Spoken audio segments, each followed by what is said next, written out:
Today I fucked up by breaking my house, ruined my marriage, and my entire life. My wife, 43 female, and I, 44 male, have been married for 23 years and together for 24. We've been having problems for months that centered on this guy she works with. At first she told me he had a thing for her, and then after they started hanging out outside of work she said he didn't and was just a friend. This includes going and doing stuff without telling me about it. When I found out about that I got upset and told her to cut off contact with him because I wasn't comfortable with her doing stuff with a guy she said had a thing for her and not telling me about it. You can call me a controlling husband, but if our roles were reversed I would have gladly cut off contact. In fact, I ruined relationships with my family because she thought they didn't like her and never thought twice about it. She eventually did tell him to fuck off, but has been very sour about it. We argued about it and I definitely get mad, but according to her, it just isn't that big of a deal. She's sorry I got hurt, but not for anything she did, which really hurt even worse and made me have trust issues. Yesterday she was driving and I was using her phone for GPS as mine doesn't work right. While doing that she got a text from a number with no name about how they're going to be seeing each other today. At first she tried to play it off like it was a wrong number. The only problem is that I recognized it as his and called her out on it. Then she admitted that it was from him and that they've been talking and hanging out while never saying a word about it and acting like she's so hurt because she lost a friend.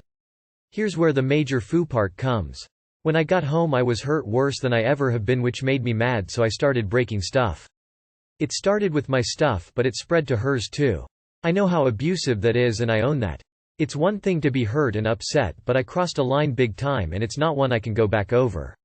I ruined my marriage. She's gone to her mom's and took our dog and 18-year-old son with her. She's not coming back and I don't blame her at all. I managed to ruin not just my marriage but my entire life, all because I couldn't control my anger. Before all this started she was my best friend and love of my life. Now I'm alone in the broken shambles of what used to be our life, and I'm going to lose that too because neither one of us can afford to keep this place. Words can't describe how much I hate myself and everything about me right now. I hate this person that I've become. TL. Drive. I got mad at my wife and became an abusive asshole who is going to lose everything, and I deserve it. You had 20 plus good years and raised a kid who is now an adult. You have half a life ahead of you. It seems hard to see past what's in front of your face, but there is a lot to be said for evolving into a better person, which you have the opportunity to do. A tale as old as time. I had an ex who would want me to cut off contact with people that she felt didn't like her or made her feel insecure, but when roles were reversed, she refused. She eventually cheated on me with said guy. I think you did cross a line breaking shit, but your feelings aren't invalid. I feel she was very subtly toxic and now you're kind of seeing it manifest more directly. I stick to the mantra of, don't ask of anyone what you're not willing to do yourself. Time to rebuild your life. Take a bit to mope and then pick up the pieces. Today I fucked up by being too open-minded on a post looking for roommates. Today I fucked up by being too open-minded on a post looking for roommates.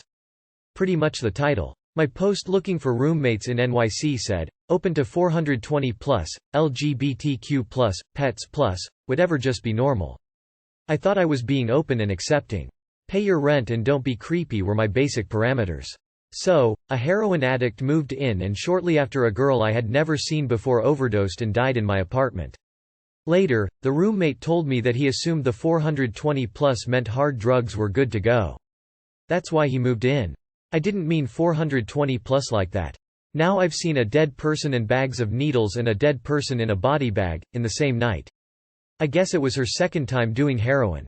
She was hammered drunk. They gave her Narcan but it didn't work well enough apparently. The roommate was a surprisingly good dude and a friend. He is clean and sober now. I'll never have random roommates again. Don't do drugs, kids. Too long did not read. Posted looking for roommates saying 420 plus whatever was fine and roommate's friend overdosed on heroin and died. I wonder what pets plus would mean. A pet goat? Multiple horses to fit in a bedroom? 100 pythons? 420 means weed friendly. 420 plus means hard drugs. That one's on you. What a way to learn the difference between 420 and 420 plus. Lol. There are some things you simply do not want to be open-minded about. Had a meth addict roommate in the Bay Area. Lots of shenanigans, some I laugh at, some I don't. I'm past that now. My new roommate doesn't do meth anymore. Just Xanax, sleep pills, loads of alcohol, ADHD and bipolar medication. At least the meth head kept in her room most of the time. So, when you say he was a friend, I'm assuming you bonded after all this happened? Or you knew each other from before and didn't know they were into H? Today I fucked up by confronting my girlfriend about cheating on me. I had been dating this person for well over 2 years. It was all going very well, she seemed like a loyal, caring person. But oh boy was I wrong. This all happened earlier this week, Thursday, August 11, 2022. My friend had hit me up, saying he had some bad news. I'm not one to overreact, so I really thought nothing of it at the time. He later sent me dozens of screenshots of her talking with another man. And not just talking, sexting as well. I had no idea what to do. I wasted 2 years of my life on this person who I thought I'd be with forever. My mind was racing. She was at work when he told me this, so I had to wait 4 long hours until she got home from work. When she did, I confronted her with all of the proof. She claimed it was all fake, but nobody would or could possibly fake Instagram DMs. We argued and argued and argued for hours. I eventually told her to pack her things and leave. And she did just that. She left and I thought that was the end of it. Well, you could imagine how shocked I was to walk out to my car just to see my passenger side windows smashed, my front and back driver side tires slashed, and a nice big penis spray painted on my hood. I have contacted the police, but I have no clue what will come of it. Too long did not read. She got mad I caught her and she ruined my car. Edit. A lot of people are asking how my friend got the screenshots. He is buddies with the guy that she was exchanging lewd photos with. Take photos of the damage, get estimates to repair the damage and take her to small claims court. Present your case and hope the judge rules in your favor. My ex cheated with 7, I caught her with 1. Feel fortunate that you didn't marry this girl and then find out.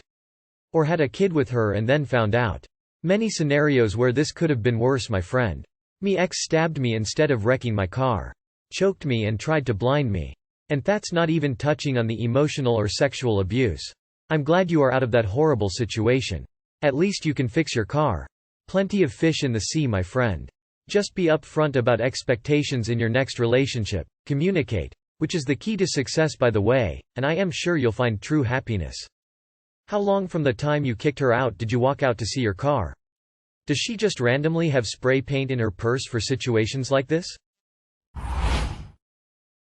Today I fucked up by proposing to my partner in Mexico.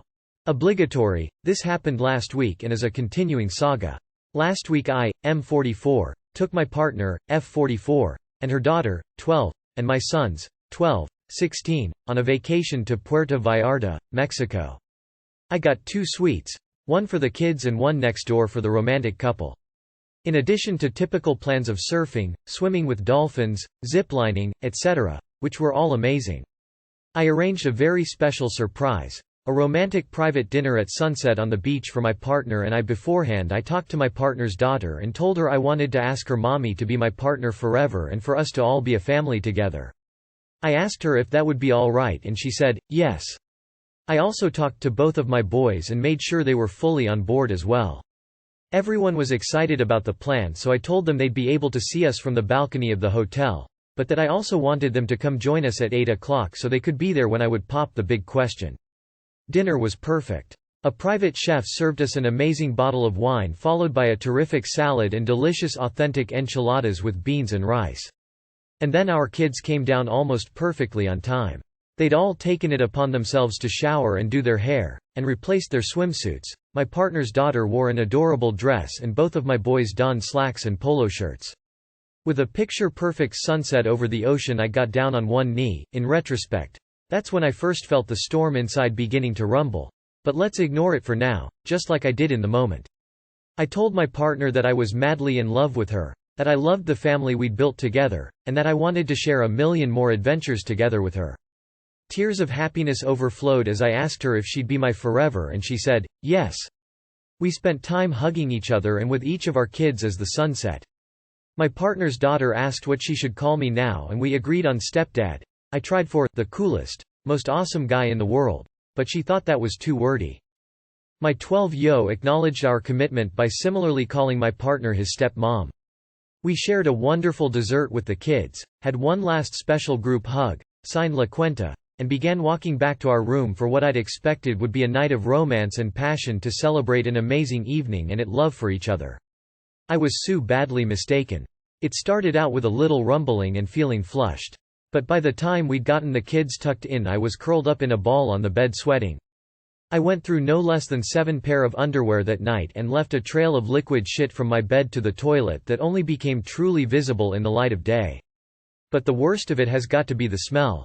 I mean, shit never smells like cinnamon and candied apples, but this stuff is a whole new level of liquid evil that would make a dead man retch instantly. All happening right next to the woman who just pledged to spend the rest of her life by my side. It's been constant and consistent ever since. Every single night. I even packed extra underwear for the flight home, just in case I couldn't get to the lavatory quickly enough. As we returned to my partner's home in the US, I evaluated my condition and decided I was finally in the clear. My partner and I showered and snuggled into her bed together and drifted off to sleep, for a couple hours, and then my bowels became the Trojan horse of betrayal. While I peacefully slept next to the love of my life, they exploded, spewing disaster and carnage that ensured complete destruction of all things holy. I had to wake her up to tell her what had happened as I watched the disorientation of peaceful dreams be replaced by a horrific reality. I was rightfully banished to sleep on towels in the basement after that. And I slept at my own home the next night. We'll see what the future holds, but as of now have yet to consummate our love and new commitment to each other. Dr. I romantically proposed to my partner in Mexico, got a horrible case of diarrhea, and proceeded to shit all over everything. Congratulations, she said yes. For better or for worse. Closing parenthesis. God. I was so afraid you were going to say she said no and the kids were traumatized. This hopefully will soon just be a hilarious story of your engagement. Yuck yuck. Lovely, wholesome story. I also feel your pain. I never do things by halves, so when I decided to do keto, I went carnivore. This was after 47 years of mainly a carb-based diet. Cut a very long story very short, and my digestive system objected with extreme malice. I had one of the worst transitions possible, and regardless of the scary high temperatures etc. I woke up one morning having literally covered the bed and my beautiful girlfriend in liters of hellish liquid shit. Thankfully she is a trooper and an all-round wonderful human being.